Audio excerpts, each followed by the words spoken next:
I had a congregant once who got mad, especially during Lent, that there was this focus on sin and repentance and where we hurt each other. And they came to my office one day because they were really fed up. And they said, listen, man, I don't know why you keep talking about this. Everybody here is like over 70. They haven't done anything wrong in 20 years. Which I thought was funny. And I talked to him about how my kids knew how to finagle and lie and steal by the age of 2. And I suspect that doesn't go away even when you're 99 and a half, because those halves come back. So we're going to keep doing this through Lent, and hopefully you find it helpful. The story of the washing of the feet is often read during Holy Week, so we're a little bit early. Some churches, and I'm sure this one has in the past, done services where you wash each other's feet, or one person washes a few people's feet, and that kind of thing. It's a very humbling event that happens in community. And as we approach Easter in 2022, we're reading the story earlier than usual. And in doing that, I hope we see where it's placed in the Gospel of John, because where he places it really matters.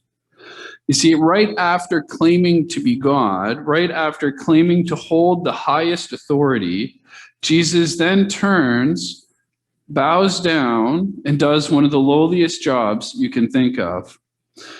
It suggests that the nature of being holy, of being in charge, of being powerful is maybe not quite what we would have guessed. The foot washing business isn't just lowly and for slaves. This is kind of like doubly negative. You see, you couldn't get your Jewish slave to wash your feet in Israel. You had to get non-Jewish slaves to wash feet in Israel because it was even too low for the regular slave. And perhaps like me in the summertime, you wear sandals or flip-flops and your feet get dirty by the end of the day or by the end of the summer. And if you are like me, then it's not hard to imagine what these feet must have been like in a land full of dust and desert, a land lacking in indoor water and plumbing, a land lacking in soap in a lot of ways, and roads that are just flat out filthy. You can imagine why nobody wanted to wash each other's feet, given all of that. So you can see what it's like to have Jesus kneeling down. But it's nothing, and this is where Jesus goes with it in the story, it's nothing compared to the lowliness of the cross that he's going to find himself on just a few days after this moment. They don't all know that yet, but the cross is a social disaster, right? It's to be a criminal killed outside of town in a brutal way. It's also a religious disaster. We know this idea, right? The one hanging on a tree at night is cursed, and so it is socially and religiously a problem, and that's where Jesus is headed. He knows he's going to take the full weight of sin, all of the dirt on, and so before that, he takes this lowly slave job of washing feet because it's nothing compared to that. But it's an important act, and in the verse, you'll notice in verse 3, there's this notion. Jesus says he's got this great authority and power enough to make a flashy and total defeat of Satan or Judas, but he doesn't wield his power that way. Instead, he kneels at the feet, including at the feet of Judas. Instead, he carries the cross up the hill as people mock him. And he doesn't do it out of confusion of who he is or what is due to him. He isn't painting himself as lowly for no reason. He's not having an identity crisis. He's fulfilling what God sent him to do, and he's modeling a way of loving and of leading that looks unlike anything else. So then Peter asks him, right? Lord, are you going to wash my feet? Like, he can't believe this. The refusal on Peter's part, it's probably the same with all the disciples. There's no reason to think he's particularly slow. They just use him regularly as the one that says the wrong thing. It's this idea that they don't know what's happening. None of the disciples are really understanding what's going on at this point. And I think that's helpful because often we don't understand God's plan for us. And sometimes when it's really hard in life or hard in a community's life, it's hard to understand what God is doing.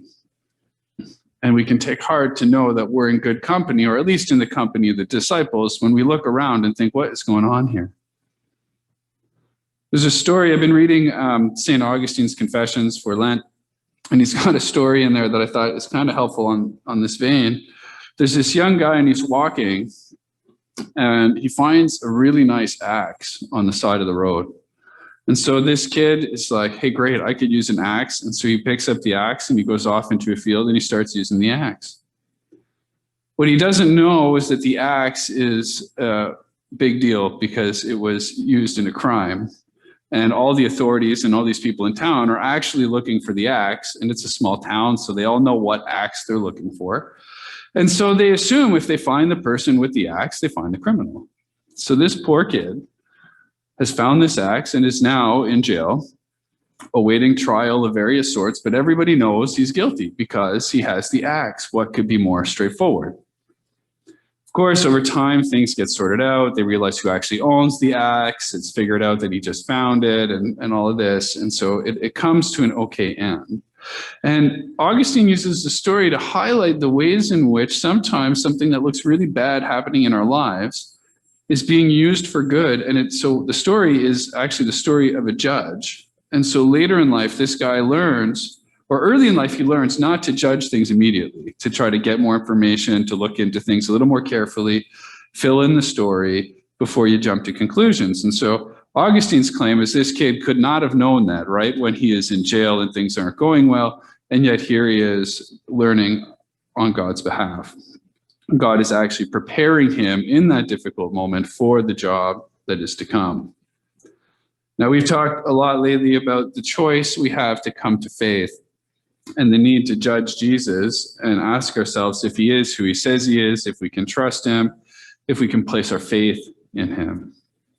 And the story is another reminder of that. Jesus responds to Peter's question, "Unless I wash you, you have no share with me."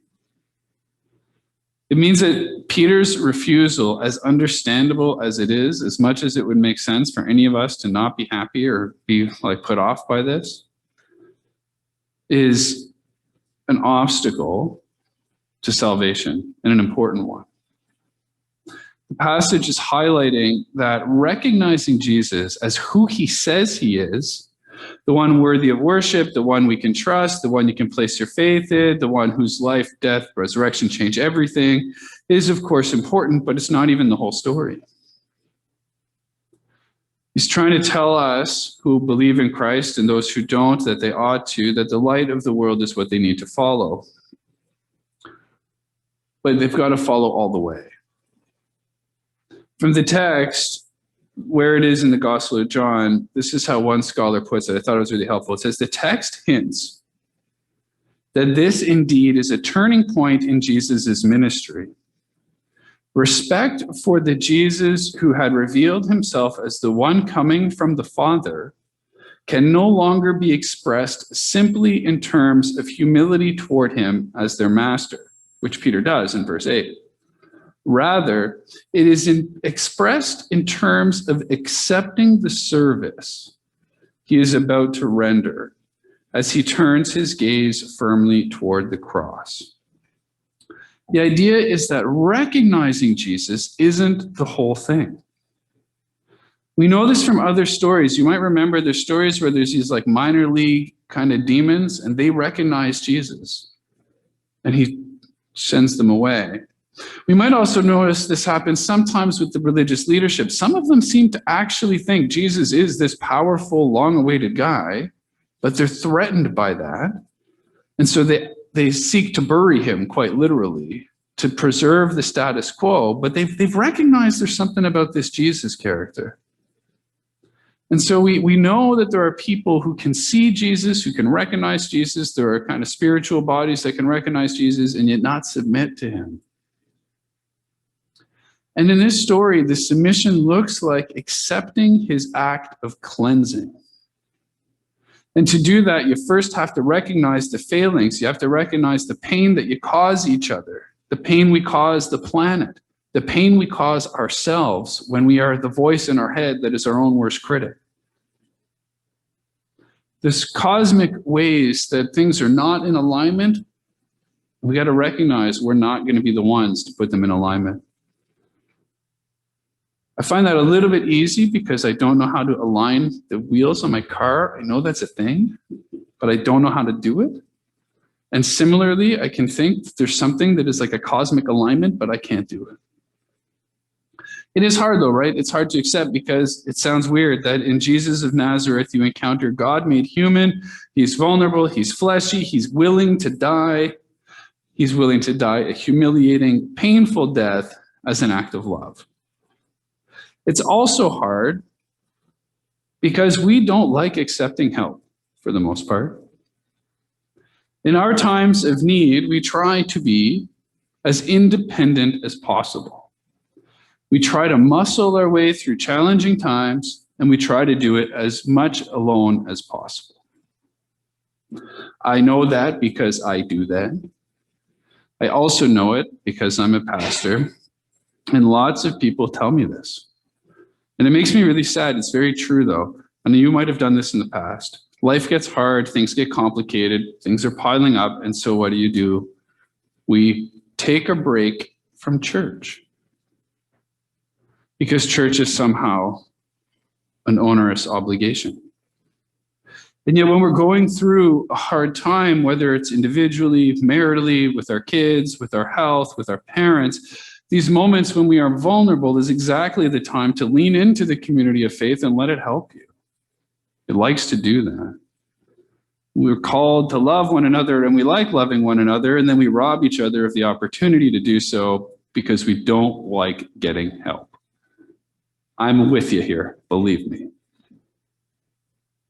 So many people, including in the book of the Bible, they're going to refuse the work of Jesus. They would rather earn it themselves. We would rather never admit we need help. We would prefer to remain independent. And even if that means our current circumstances are like a little less good than they could be, we'll still do it to save face, right? Like some of us will avoid having other people bring us food, even if it means we're not going to eat as well, right? Either we don't want to tell people we lack funds for food, or we're don't have energy to cook or something. And so we'll eat a microwave dinner rather than have like a nice meal. Like it makes no sense. We extend that thinking then to God, and we reject the divine itself. We reject Jesus because we'd rather do it ourselves. The problem is when we do that, we're not just making it that we have to eat a microwave dinner for dinner. It means we're missing out on eternal life with God, which is a lot more at stake.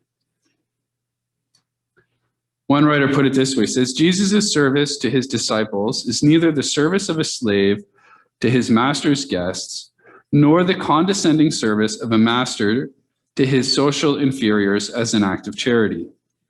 Rather, it is the service of a friend. It is an act of inclusion into an intimate friendship with God through his Son. I like that. C.S. Lewis agreed with that. He pointed out in a letter to his friend that this passage teaches us that while we say it is better to give than to receive, receiving is hard. Friends want to help each other out. In good times, we laugh with each other. In bad times, we bring Kleenex and soup. Jesus basically comes into this cursed world and he brings promises. He brings this kind of best soup of all time and promises to wipe away the tears. It's also a passage to remind us to read slowly. You can't take everything at face value, right? It seems obvious that their state of being clean has nothing to do with foot washing. Instead, it refers to this spiritual cleanliness. The church, you probably know this, we have divided endlessly. We are capable of fighting about whether you need to be fully immersed in water or whether a couple of drops of water and every amount of water in between will do for baptism. I think in stories like this, Jesus is making it pretty clear it's not about the water. I know some people will say, cleanliness is godliness, but I've never heard somebody argue that clean feet are truly godly and that if you lack them, you can't come to church today. I wonder if it's helpful for us to notice then that this act doesn't take place when Jesus first meets the fellas, but it happens after a very long, probably 3-year first-hand one-on-one or 1-on-12 relationship. Jesus has been at work in the world for a long time before he does this. I wonder about it because, like many churchgoers, we're familiar with Jesus, but we still need his mercy. We still need his washing. We still need his friendship. Like sometimes you take your loved ones for granted and then you need to kind of take some time away together to reconnect. It's something kind of like that. Like we need to be reacquainted with Jesus. And that's where Lent comes in. Reacquainting ourselves with the needs we have and reacquainting ourselves with how Jesus meets them. We learned that each one of them in the story is washed personally, tenderly, as individuals. He doesn't wash Peter's feet and say, this is an example. See, now you can all kind of do it and move on. He slowly approaches each one and washes their feet. I like to imagine that Jesus is giving them kind words as he does this, like he's somehow saying just the right form of encouragement or affirmation that each individual needs. It's not the same. I wonder if he washes feet because he knows that we've all covered a lot of paths in our life and we've gotten dirty along the way, and somehow feet can remind us of the walk. Does he wash them because feet carry the grime first? Like the dirt, the pain, the calluses, the ingrown toenails, the whole bit. We pick those up first on the way. If you ever did like a long walk, a long pilgrimage, it's your feet that give out. And he's going to bring healing. There's also this cool thing with feet because they're going to take you where you're going next. And so does he wash the feet because he knows full well that you're going to keep going and you have a path yet to travel. And he knows that you're not likely to follow the narrow path he has set out for you. Like you'll notice that when he's doing this, he's washing the feet of Judas, knowing full well what Judas is about to do. One element of this is that when you take a bath, you are all clean. You walk somewhere, you get dirt on your feet. You're not dirty everywhere, but you are dirty. And that is a reminder of the continual need for washing, the little bits of grime that come up. You get baptized once, you make a claim to faith once, but we regularly reaffirm our faith, don't we? We use confessions, we use reaffirmations of faith. We do this when we do baptism, sometimes in communion. We declare various creeds and confessions of the church. We declare it when we come to the table and have communion, that we need this continual, ongoing relationship with Jesus. Here's an example for you that I don't know if this will help you or not. It helps me. I think confession is like flossing your teeth. Some of us do it some of the time. Few of us do it all the time. Basically, nobody does it for somebody else. I mean, in exceptional circumstances of illness, or if it's your job, you might. But for the most part, you haven't had anybody that's not a dental hygienist floss your teeth for you. And yet we know it's good for us. And we know we'll feel better if we do it. But we don't always do it, right? We could do it every day. We could do it multiple times a day, but we don't. I think Jesus washing the feet is something similar. Right? Knowing that you've committed some sin, knowing that you need some level of washing, knowing you need some level of cleaning, your feet will feel better for it in the end, but we don't often do it.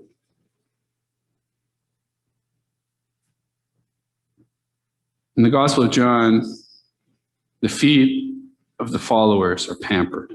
I've never got a pedicure. Some of you probably have. It's pampering, right?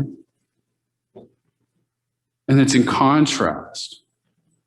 And John's doing it on purpose. There's a contrast between the pampered feet and the feet of Jesus, right? Jesus' feet are about to be put together on a cross with this enormous nail struck through them. So his disciples, they're going to have like moisturized, good smelling feet while there's blood trickling down his feet. He's going to allow himself to be attached to a post in a maximally painful way because he knows the story doesn't end there any more than it ends the first time or the next time or the 8th time or the 77th time that he washes the disciples' feet. At the beginning of the passage, it says that having loved them and loved them until the end. John's point is that you've got this leader, this power, this authority, this divine being with such a capacity for love that his whole story, his whole life, even when he's calling out evil, even when he's calling out that which is crooked in our hearts, his whole life is still a story of love. Admitting one needs cleaning is part of loving and being loved. Doing the act of cleaning isn't always an act of judgment. It can be an act of love. Ask any parent, or at the other end of life, any child, who can tell you that to clean another person is an act of love. The acceptance that we are not perfect is not always a downer. My buddy at my old church who thinks it's crazy to talk about this stuff is missing the point. Admitting you need cleaning and then allowing Christ to do the cleaning is to accept the very love of him. He's going to be in a tomb in a few weeks, and at this story, he's going to be in the tomb in a few days. And right before he goes, he washes the feet of his students. It's an amazing act. I think we take it for granted a lot of the time. And so I'm going to invite you to take a few moments to think about where you might need most washing and where you resist the accepting of help, because that's the real rub, I think, in 2022, is to be able to accept the help that's offered. So I'm going to sit quietly for a minute, and then we'll have our next hymn.